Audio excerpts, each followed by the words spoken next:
Eu sou a Tati Loyola e sejam muito bem-vindos para mais um vídeo. Gente, como vocês estão nessa manhã, eu gostaria muito de saber, eu sempre pergunto. Então, por favor, deixem um comentário aqui contando como foi a semana de vocês. Se vocês fizeram alguma coisa supimpa, não deixem de escrever, tá? Se você ainda não é inscrito no canal, por favor, clica aqui nesse botão vermelho, se inscreve, ativa as notificações e nos sigam nas redes sociais, a minha equipe, em @TatianaVieiraLoyola, @Tania.Helio e @Junior_Itaipe. Esse último, gente, eu tenho divulgado em alguns vídeos errado, mas eu já fiz uma correção, então por favor nos sigam lá. Através desses Instagrams vocês podem nos enviar sugestões, críticas e histórias.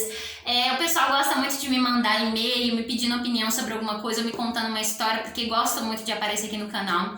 Então vocês também podem usar o labiafeminina@gmail.com, que é o e-mail para que vocês mantenham contato comigo e que ele também funciona como uma chave Pix, caso vocês queiram enviar alguma contribuição para incentivar a produção de conteúdos aqui no canal. Gente, hoje é dia de Filme Fórum, nós vamos falar sobre a segunda temporada de Bom Dia Verônica, que foi lançada no último dia 3 de agosto.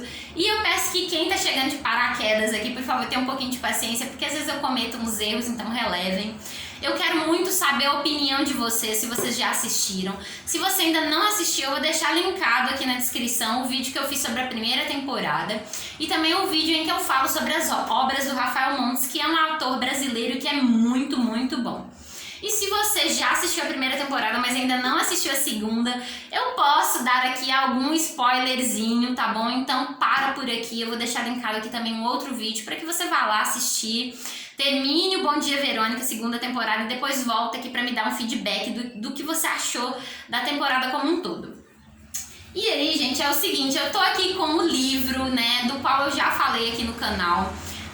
Eu não deixo, assim, guardado pra ninguém, é bem claro a minha admiração pelo Rafael Montes, eu gosto muito dele como autor.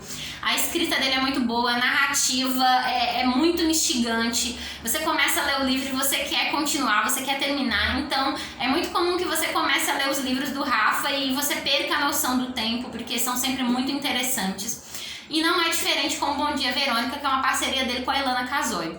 E na primeira temporada, gente, a gente conseguiu acompanhar ali a história da Verônica inserida em alguns contextos, em um abusador da internet, inserida no contexto da polícia não sendo tão boa para a população na resolução de crimes, né? E no contexto do Brandão, que era um policial modelo, mas que dentro da casa dele ele praticava abusos e era um serial killer. E essa narrativa toda e a construção da série em si faz com que a gente reflita sobre algumas questões, como por exemplo, os abusos que podem estar acontecendo dentro da nossa própria casa ou até mesmo na casa de um vizinho. E nos fazem refletir também sobre o papel da polícia em si e de vários outros órgãos que são responsáveis por conferir um pouquinho de segurança para a população. Então, eu gosto muito das críticas sociais feitas pelo Rafa. É um autor brasileiro que, às vezes, as pessoas, elas gostam sim de ler, têm o hábito da leitura, mas elas optam por escolher obras de autores que não são nacionais. E o Rafa, para mim, é uma ótima indicação de um autor nacional que é muito bom. Mas, sem mais delongas, gente, como eu disse na primeira temporada, a gente fica... apesar das diferenças entre livro e adaptação, que são coisas frequentes, né? As diferenças entre livro e adaptação. A gente fica muito imerso na história, a gente quer terminar a série rápido, porque, como eu disse, ele tem essa pegada instigante. Você quer saber o que está acontecendo e as coisas se conectam muito bem.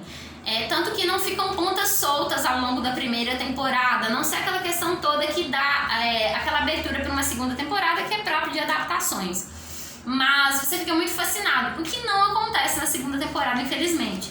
Eu tenho que admitir que, apesar de eu ser uma grande fã de Bom Dia Verônica, e de ter esperado com ansiedade a cada teaser que era lançado, a cada trailer, né, a cada pedacinho ali, a cada pista que a Netflix ia soltando, eu ficava cada vez mais interessada, porque eu gostei muito da atuação.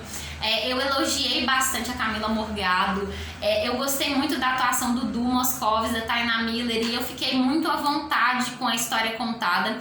Tanto é que eu até citei essa questão, gente, de ter assistido uma série pela primeira vez e ter lido o livro posteriormente. E eu fiquei tão extasiada, tão maravilhada com ambas as obras, tanto o livro quanto a adaptação, que eu criei uma grande expectativa para a segunda temporada, o que também é bastante comum e a gente às vezes acaba se decepcionando.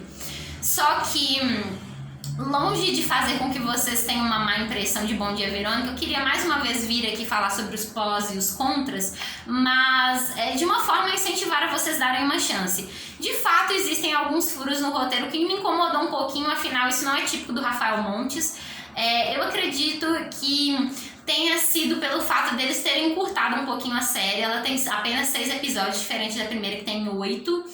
E pelo fato de existirem várias histórias dentro de uma grande história e elas se entrelaçam entre si, mas elas foram contadas de uma forma muito rápida. Então eu acho que essa questão de menos episódios fez com que todas as histórias se atropelassem entre si. Mas vamos lá, os prós. Eu anotei aqui, gente, eu sempre ando com uma colinha pra não esquecer de dizer nada, tá? Mas se caso vocês verem que eu esqueci de algum detalhe, por favor, não deixem de colocar aqui nos comentários. Discussões sobre abuso, manipulação, religião, fé e sistema. Essas são marcas, né, do Rafa Montes em todas as obras dele. Essa discussão de abuso, que eu não posso falar o tipo de abuso, mas vocês já sabem, né, gente? Pra respeitar as diretrizes aqui do YouTube.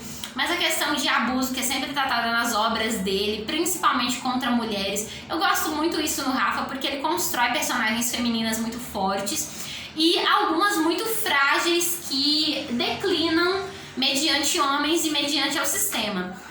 E o fato dele ter criado um personagem, o Matias, que se correlaciona com o Brandão da segunda temporada, vocês vão descobrir o porquê. É um homem extremamente charmoso, cativante, que tem o dom das palavras e reza lá, né, a lenda da segunda temporada, que também tem poderes medicinais, o poder da cura.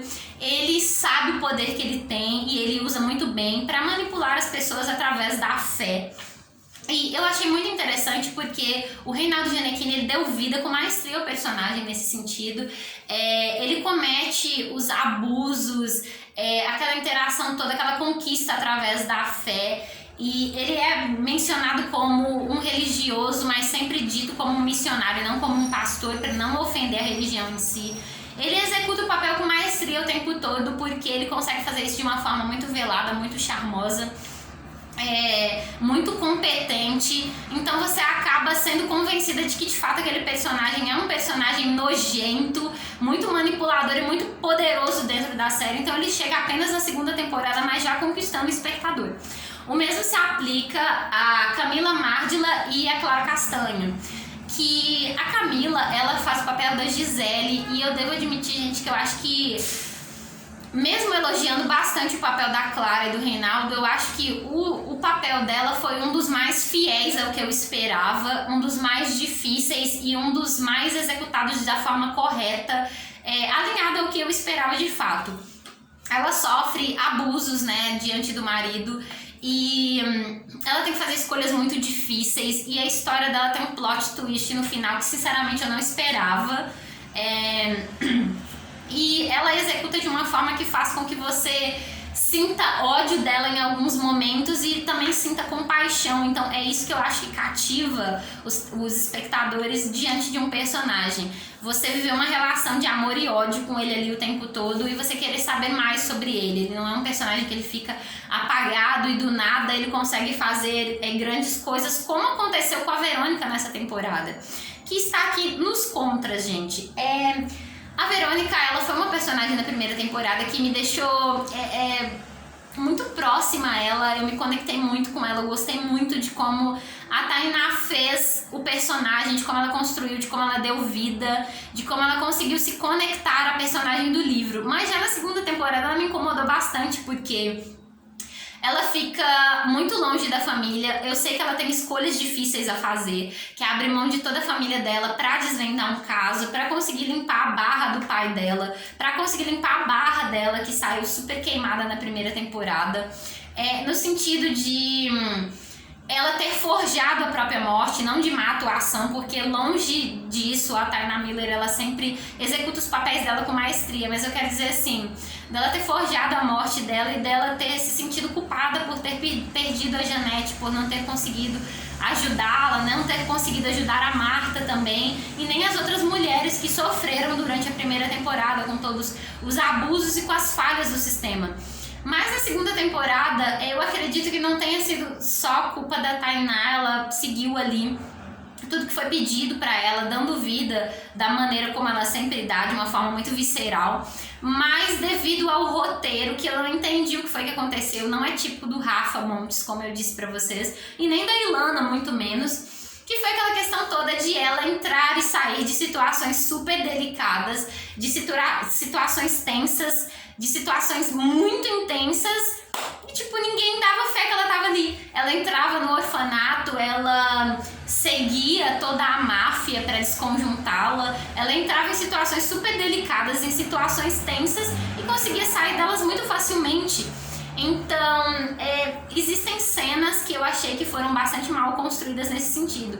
Essa do orfanato que eu citei, que ela entra e sai, e até tem um momento em que as pessoas veem ela ali, perseguem ela, mas ela consegue sair muito rapidamente. Teve um outro momento que me incomodou bastante, que foi um momento em que o filho dela estava fora de casa, o Rafael, e o Matias ameaça a vida do Rafael, dos filhos dela, né?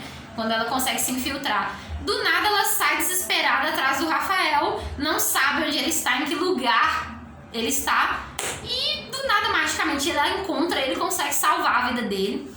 Outro momento que me deixou bastante incomodada foi o momento em que ela é sequestrada por um dos policiais corrompidos do sistema, e que esse policial também sequestra o pai dela, e do nada ela consegue tomar conta da situação, controlar totalmente, mesmo que haja ali uma questão muito sensível, ela consegue tomar conta de todas as situações. Eu sei que talvez o autor queira deixar claro que ela tem preparo para isso, que ela tem controle da situação quando ela se torna muito tensa, mas eu achei que o protagonismo dela estava muito protegido, ela não estava ali de fato inserida de forma real em um perigo que a gente sentisse que fosse de fato real e muito tenso, como foi na primeira temporada, em que a gente se pegava, ai meu Deus, a Verônica vai ser pega, ela vai ser morta, ela vai ser sequestrada, e de fato isso acontecia algumas vezes, né?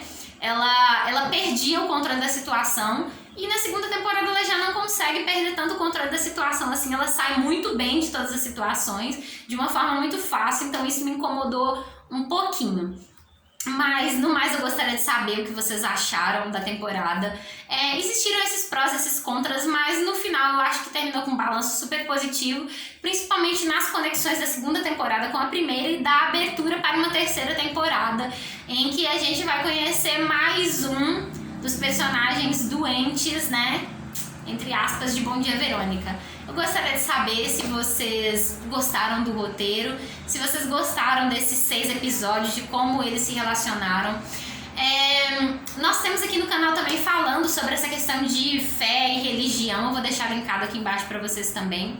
Eu gostaria muito de saber a opinião de vocês. E aí, o que vocês acham sobre a manipulação desses missionários relacionando cura, fé e religião? O que vocês acham sobre essa questão de corrupção e de sistemas corrompidos? Eu gostaria muito de saber a opinião de vocês. Um grande beijo, espero que vocês estejam bem. Até a próxima. Tchau!